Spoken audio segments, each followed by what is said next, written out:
नमस्कार विद्यार्थी मित्रांनो, स्वागत आहे आपल्या सर्वांचे या यूट्यूब चॅनलवर। आज आपण भूगोल या विषयाअंतर्गत भाग 18 मध्ये संभाव्य प्रश्न पाहणार आहोत। चला तर सुरुवात करूया। पहिला प्रश्न, अस्तंबा शिखर महाराष्ट्राच्या कोणत्या जिल्ह्यात आहे? अस्तंबा हा शिखर नंदुरबार जिल्ह्यात आहे, अक्राणी तालुक्यामध्ये। 1325 मीटर उंचीचा हा शिखर आहे अस्तंबा शिखर, जो सातपुडा पर्वतरांगेतील महाराष्ट्रातील सर्वोच्च शिखर आहे। पुढे, धर्मवीरगड हा महाराष्ट्रातील डॅश गावामध्ये आहे? धर्मवीरगड हा पेडगाव या गावामध्ये आहे। पर्याय क्रमांक 2 योग्य उत्तर होईल। मित्रांनो, अहिल्यानगर जिल्ह्यातील श्रीगोंदा तालुक्यात भीमा नदीच्या काठी पेडगावचा किल्ला आहे, ज्याला बहादूरगड या नावाने सुद्धा ओळखले जाते, जे छत्रपती संभाजी महाराजांच्या बलिदानाचा साक्षीदार आहे। त्यांच्या स्मरणार्थ हा किल्ल्याला धर्मवीरगड असे म्हणतात। पुढे, डॅश सिटी ऑफ गेट्स म्हणून ओळखले जाते? सिटी ऑफ गेट्स ते आहे छत्रपती संभाजीनगर। छत्रपती संभाजीनगर शहराला ऐतिहासिकदृष्ट्या 52 दरवाजे असल्यामुळे याला सिटी ऑफ गेट्स असे म्हणतात। पुढे, खालीलपैकी कोणता किल्ला सातारा जिल्ह्यात नाही? सातारा जिल्ह्यामध्ये नसलेला किल्ला तर अजिंक्यतारा हा सातारा शहराच्या अगदी जवळ उंच टेकडीवर स्थित आहे। मकरंदगड किल्ला हा किल्ला महाबळेश्वर आणि प्रतापगडच्या जवळ घनदाट जंगलात आहे। चंदनवंदन हे शेजारी शेजारी असलेले जोड किल्ले आहेत, ट्विन्स, तो सातारा जिल्ह्यात वाई तालुक्यात येतात। आणि सोनगीर हा धुळे जिल्ह्यात येतो। धुळे शहरापासून उत्तरेकडे 20 किलोमीटर अंतरावर हा सोनगीर गाव आहे, तिथे हा किल्ला आहे, सोनगीर किल्ला। म्हणून पर्याय क्रमांक 4 हा किल्ला साताऱ्यामध्ये नाही, हा धुळे जिल्ह्याचा किल्ला आहे। पुढे, पुढीलपैकी कोणत्या टेकड्या पूर्व व पश्चिम घाटांना जोडतात? तर दक्षिण भारतात पश्चिम घाट आणि पूर्व घाट ज्या पर्वत श्रेणीत एकमेकांना मिळतात त्यांना निलगिरी टेकड्या म्हणतात। पर्याय क्रमांक 2 योग्य उत्तर होईल। पुढे, नर्मदा नदीच्या उत्तरेकडील प्रदेशास काय म्हणतात? तर मध्यवर्ती उच्चभूमी। पर्याय क्रमांक 3 योग्य उत्तर होईल। नर्मदा नदीच्या उत्तर बाजूला जो डोंगराळ आणि पठारी भाग आहे त्याला मध्यवर्ती उच्चभूमी म्हणतात। यात माळवा पठार आणि विंध्य पर्वतरांगेचा समावेश होतो। पुढे, डॅश किल्ल्याला ब्रिटिशांद्वारे पूर्वीय जिब्राल्टर म्हटले जात असे? तर तो किल्ला आहे रायगड। पर्याय क्रमांक 3 योग्य उत्तर आहे। छत्रपती शिवाजी महाराजांची राजधानी असलेला किल्ले रायगड हे त्याच्या उंच रचनेमुळे ब्रिटिशांकडून जिब्राल्टर ऑफ द ईस्ट म्हणून ओळखले जाते। पुढे, राष्ट्रीय डाळिंब संशोधन केंद्र डॅश येथे आहे? तर ते आहे केगाव, सोलापूर येथे। पर्याय क्रमांक 1 योग्य उत्तर आहे। महाराष्ट्र हे भारतातील डाळिंबाचे सर्वाधिक उत्पादन करणारे राज्य आहे आणि त्यातही सोलापूर जिल्हा आणि त्या भोवतालचे हवामान डाळिंब लागवडीसाठी अत्यंत उत्तम मानले जाते। म्हणून संशोधन केंद्रासाठी अर्थात डाळिंब या संशोधन केंद्रासाठी सोलापूरमधील केगावची निवड करण्यात आली। पुढे, यमुना नदी भारतातील कोणत्या ठिकाणी गंगा नदीला मिळते? तर यमुना नदी ते ठिकाण आहे प्रयागराज येथे। उत्तर प्रदेशातील प्रयागराज, पूर्वीचे अलाहाबाद येथे गंगा, यमुना आणि गुप्त असलेली सरस्वती नदीचा त्रिवेणी संगम होतो। पुढे, वेंबनाड तलाव डॅश राज्यात आहे? तर वेंबनाड हा जो तलाव आहे तो केरळ या राज्यामध्ये आहे। पर्याय क्रमांक 1 योग्य उत्तर आहे। मित्रांनो, इथे वेंबनाड सरोवर जो आहे तलाव हा भारतातील सर्वात लांब आणि केरळ राज्यातील सर्वात मोठा खाऱ्या पाण्याचा तलाव आहे। म्हणून पर्याय क्रमांक 1 हाच आपला योग्य उत्तर होईल। पुढे, महाराष्ट्रात नारायणपेठ साड्यांसाठी प्रसिद्ध आहे, हे खालीलपैकी कोणत्या शहरात आहे?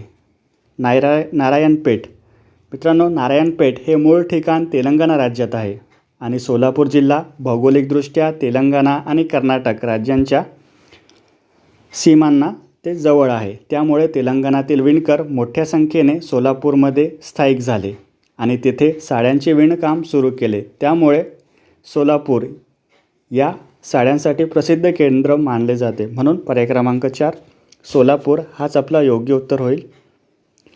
पुढे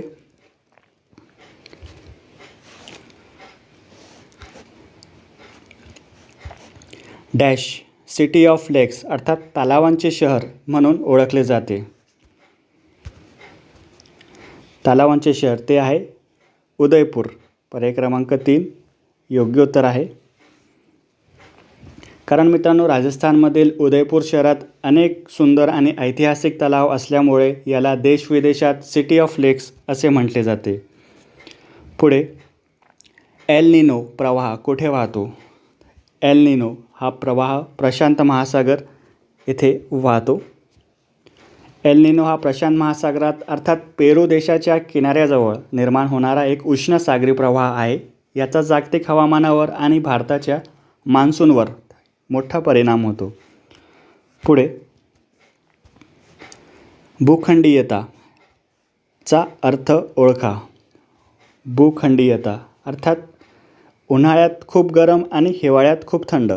पर्याय क्रमांक 2 योग्य उत्तर होईल. मित्रांनो, जे समुद्राच्या पाण्यामुळे किनारपट्टीच्या भागातील हवामान वर्षभर सम राहते, अर्थात फार गरमही नाही आणि फार थंडही नाही. पण जे भाग समुद्रापासून खूप दूर अर्थात आतल्या भागात असतात तिथे समुद्राच्या हवेचा प्रभाव पोहोचत नाही. अशा ठिकाणी जमीन खूप लवकर तापते आणि खूप लवकर थंड होते. जसे उन्हाळ्यात तिथे फार उष्णता जाणवते आणि हिवाळ्यात खूप थंडी जाणवते. या स्थितीला भूखंडीयता असे म्हणतात. उदाहरणार्थ मुंबईचे हवामान समप्रमाणात राहते आणि चंद्रपूर जेथे उन्हाळ्यात खूप गरम आणि हिवाळ्यात खूप जास्त थंड. पुढे खालीलपैकी कोणते शहर भारताची डायमंड सिटी म्हणून ओळखले जाते? भारताची डायमंड सिटी ती आहे सुरत. गुजरातमधील सुरत हे शहर जगभरातील हिऱ्यांच्या कटिंग आणि पॉलिशिंगचे सर्वात मोठे केंद्र आहे. जगातील जवळजवळ 90% हिऱ्यांवर सुरतमध्ये प्रक्रिया केली जाते. म्हणून याला डायमंड सिटी असे म्हणतात.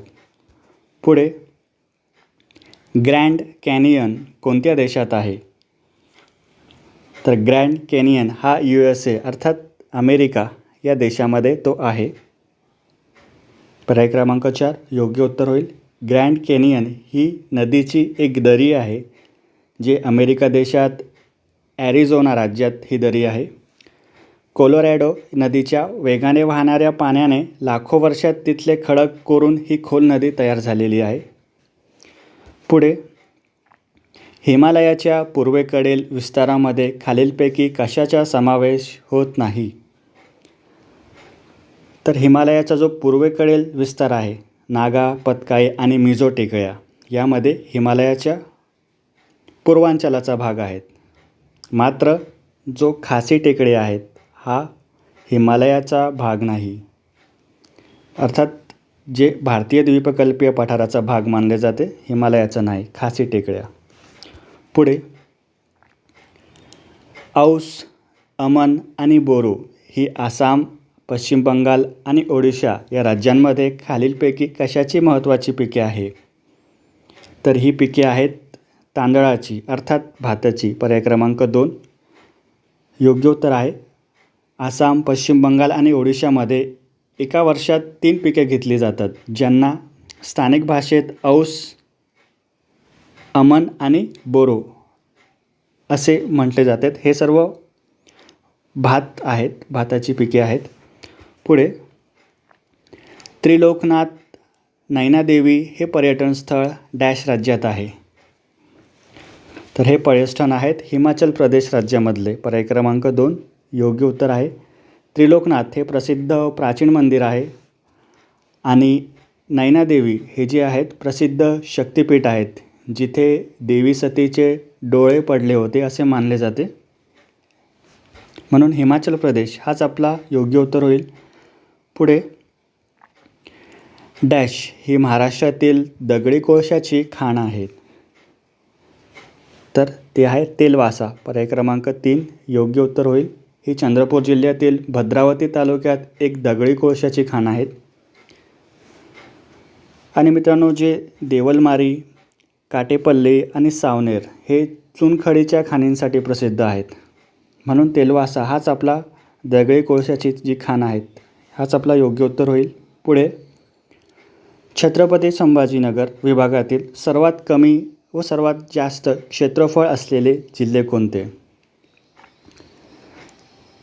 तर ते आहे अनुक्रमे हिंगोली आणि बीड जिल्हा. मराठवाड्यात क्षेत्रफळाच्या दृष्टीने सर्वात लहान जिल्हा हिंगोली आणि सर्वात मोठा जिल्हा हा बीड. म्हणून पर्याय क्रमांक 3 हा योग्य उत्तर आहे. पुढे, महाराष्ट्रात लोहखनिजांचे साठे खालीलपैकी कोणत्या जिल्ह्यात आहे? लोहखनिज, तर ते आहे पर्यायानुसार पर्याय क्रमांक 4 सिंधुदुर्ग येथे. महाराष्ट्रात लोहखनिजांचे साठे पूर्व विदर्भ, एकतर गडचिरोली, चंद्रपूर किंवा गोंदिया येथे असतात आणि दक्षिण कोकणात म्हणजेच सिंधुदुर्ग जिल्ह्यात ते आढळतात. म्हणून सिंधुदुर्ग येथे पर्यायामध्ये आहे. म्हणून पर्याय क्रमांक 4 हाच आपला योग्य उत्तर आहे. पुढे, खालीलपैकी कोणते पीक हे महाराष्ट्रातील मराठवाड्यातील दुष्काळाचे कारण आहे?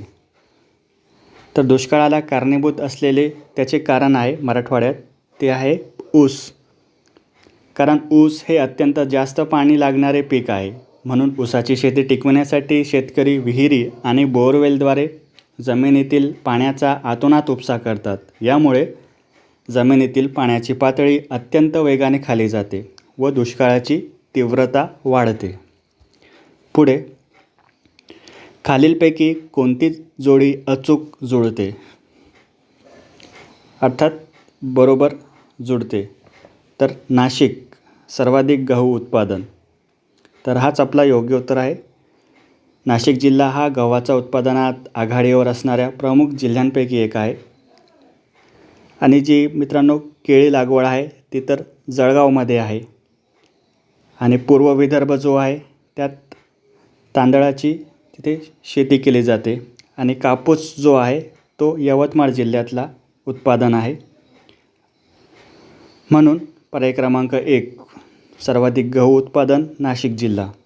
पुढे, चांगदेव हा उष्ण पाण्याचा झरा डॅश जिल्ह्यात आहे? चांगदेव हा आहे जळगाव जिल्ह्यात. पर्याय क्रमांक 1 योग्य उत्तर होईल. जळगाव जिल्ह्यातील मुक्ताईनगर तालुक्यात तापी आणि पूर्णा नद्यांच्या संगमाजवळ हा चांगदेव ऐतिहासिक उष्ण पाण्याचा झरा आहे. पुढे, गोंदियाच्या उत्तरेस डॅश टेकड्या आणि पूर्वेस डॅश टेकड्या आहेत? तर गोंदिया जिल्ह्याच्या उत्तर भागात गंगाझरी टेकड्या आहेत आणि पूर्वेस दरेकसा टेकड्या आहेत. म्हणून पर्याय क्रमांक 3 हाच आपला योग्य उत्तर होईल. जे की अतिपूर्व भागात छत्तीसगड राज्याच्या सीमेलगत हे दरेकसा टेकड्या आहेत. पुढे, महाराष्ट्रात खालीलपैकी कोणता प्रादेशिक विभाग पर्जन्य छायेच्या प्रदेशात येतो? तर तो आहे मराठवाडा. समुद्रावरून आलेले ढग सह्याद्री पर्वताला अडतात. यामुळे कोकण भागात खूप जास्त पाऊस पडतो. जेव्हा हे ढग सह्याद्री पर्वत ओलांडून पुढे जातात अर्थात पूर्वेकडे जातात तर त्यातील बाष्पाचे भवन प्रमाण कमालीचे कमी होते आणि पूर्वेकडील भागात अत्यंत कमी पाऊस पडतो, ज्याला पर्जन्य छायेचा प्रदेश म्हणतात, जो की मराठवाडा हा तो प्रदेश आहे. पुढे, ताम्हिणी वन्यजीव अभयारण्य डॅश जिल्ह्यात आहे? ताम्हिणी वन्यजीव अभयारण्य तो पुणे जिल्ह्यामध्ये स्थित आहे. पर्याय क्रमांक 4 योग्य उत्तर आहे. ताम्हिणी वन्यजीव अभयारण्य हे पुणे जिल्ह्यातील मुळशी तालुक्यात पसरलेले आहे. हे अभयारण्य तेथील जैवविविधता आणि धबधब्यांसाठी प्रसिद्ध आहे. पुढे, कोणत्या बेटाचे नाव बदलून स्वराज बेट करण्यात आले आहे? तर ते बेट आहे हॅवलॉक बेट. डिसेंबर 2018मध्ये भारत सरकारने नेताजी सुभाषचंद्र बोस यांना आदरांजली म्हणून हॅवलॉक बेटाचे नाव बदलून स्वराज द्वीप असे करण्यात आले आहे. त्याचे नामांतर. शेवटचा प्रश्न. खालीलपैकी कोणाला महाराष्ट्राच्या सर्व थंड हवेच्या ठिकाणांची राणी म्हणून ओळखले जाते? तर ते आहे महाबळेश्वर. हे सातारा जिल्ह्यात सह्याद्रीच्या पर्वतरांगामध्ये वसलेले आहे. त्यामुळे येथील हवा वर्षभर थंड आणि ताजी असते. निसर्ग सौंदर्य, घनदाट जंगले आणि दऱ्यांमुळे याला महाराष्ट्रातील सर्व थंड हवेच्या ठिकाणांमध्ये राणी मानले जाते. तर मित्रांनो, अशा प्रकारे आज आपण भूगोल या विषयावरील 30 प्रश्नांचा अभ्यास केलेला आहे. त्यामागची आपण माहिती जाणून घेतली. तर व्हिडिओ आवडल्यास व्हिडिओला लाईक करा, चॅनलला सबस्क्राईब करणं विसरू नका. काही शंका असेल तर कमेंट बॉक्समध्ये नक्कीच कमेंट करा. जय हिंद, जय महाराष्ट्र.